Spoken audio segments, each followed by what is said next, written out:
प्रिय भाइयों बहनों, सबका मेरा प्रणाम। आज प्रभु का वचन है मत्ती 25:1-13 में।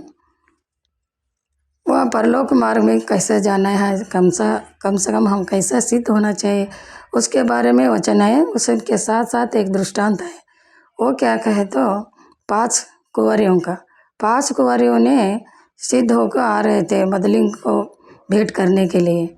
सब लोग क्या करें, अपने अपने मशाल में कुप्पी में तेल और रखले को सिद्ध होके समझदार कन्या कुंवारियों ने आ जाए, और मूर्ख कन्या कुंवारियों क्या करे, मशाल लेकर लेकिन कुप्पी में तेल नहीं लिए।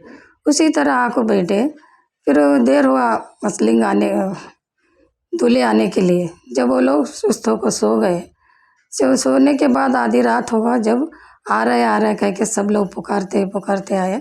जब होशियार होकर बैठे, जब वो लोग मूर्ख स्त्रियों क्या करते हैं, उनके पास तेल नहीं आता ना, इसलिए समझदार का कुंवरे के पास आको देखिए हमको थोड़ा तेल दीजिए कहे तो उन्होंने क्या कहते हैं, आपको दे तो आपको भी बस न हो जाएगा, हमको भी बस न हो जाएगा, इसलिए आप बेचने वाले के पास जाके मोल ले लिए कहते हैं। जब उन्होंने उसी तरह चले जाते हैं, उधर चलने के बाद इधर मदली दूल्हे ने आ जाते हैं। आने के बाद सब सिद्ध जो हुए थे ना 5 समझदार कुंवारियों, वो मदलिंग के साथ विवाह के घर में चले जाता है। दरवाज़ा बंद हो जाता है।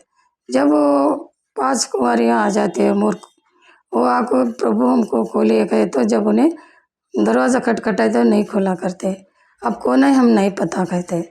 इसीलिए एग्जाम्पल वही है, परलोक मार्ग में जाने के सिद्ध होना चाहिए बोले तो सिद्ध रहने वाले को हमको परलोक मार्ग मिलेंगे, नहीं होने वालों को प्रभु उसी आप कौन है कह के कहेंगे।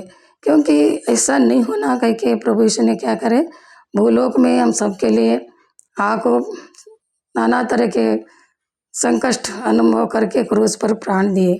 वो हमें याद रख ले को उसी तरह चलाए तो प्रभु हमको सहायता करेंगे परलोक मार्ग में जाने के लिए। लेकिन हम उसी तरह मूर्ख जैसा रहे तो सिद्ध नहीं हुआ तो हमको कुछ नहीं करेगा, बाहर छोड़ देगा। इसी तरह आज से आप और हम प्रभु के आज्ञा सुन के सिद्ध होने के लिए एक वाक्य कहते हैं रोमियो 12:1 में, इसलिए भाइयों तुम ये परमेश्वर का दया स्मरण दिलाकर विनती करता है कि अपने शरीरों को जीवित और पवित्र परमेश्वर का भावुक हुआ बलिदान करके चढ़ाए, यही तुम्हारा आत्मिक सेवा है। पवित्र आत्मा से हमें भर को प्रभु के हमारा आत्म समर्पण करे तो वही सच्चा यज्ञ है कह के वचन कहता है।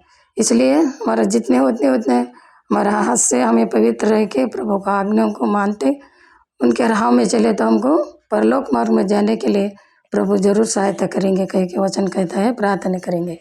हे पिता परमेश्वर, आपको धन्यवाद, आज हमें वाक्य सुना है। हमें लोग पवित्र रह के आपके चरणों में स्मरण करते हमारे यज्ञ आत्म के यज्ञ समर्पण करें तो वही सच्चा सेवा है करके कहते आपके वचन प्रभु उसी तरह चलने के लिए आप आशीषित कीजिए। आपके नाम से मांगता हूँ प्रभु यीशु, आमीन।